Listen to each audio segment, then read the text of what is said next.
আজ পঞ্চমী, সবাইকে জানাই প্রথমেই শুভ পঞ্চমীর অনেক অনেক শুভেচ্ছা ও ভালোবাসা। পঞ্চমীর দিন হলেই আমরা প্রত্যেক বছর এইভাবে বিছানার চাদর টাদরগুলো ঝাড়ি। তো আজকে মনটা সকাল থেকে খুবই খুশি, কারণ তেমন একটা জল নেই রাস্তায়, জলটা নেমেছে, তাই তোষক টোষকগুলো একটু রোদে দিয়েছি। একেবারে বিছানাগুলো কাচবো, আর রোদ দেখে আমি অনেকগুলি কাচাকুচিও সেরে নিয়েছি। যাই হোক, কাচাকুচি শেষ করে আমি ছাদে মেলে ঘরে এলাম।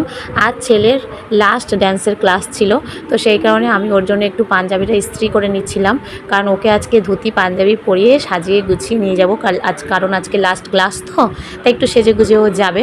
তো সেই আশাতেই সকাল থেকে খুব সুন্দর করে কাজবাজ করছিলাম, খুব আনন্দ সহকারে সংসারের কাজবাজ সব সেরে ফাইনালি আমি রেডি হয়ে গেছিলাম এবং ছেলেকে রেডি করে নিয়েছিলাম ড্যান্স ক্লাস যাওয়ার জন্য। কিন্তু এই পর্যন্ত আসার পর রাস্তায় এরকম একটা অবস্থা ছিল, ওনাদের বাড়ি ঢোকার মুখেই এটা এতটা জল।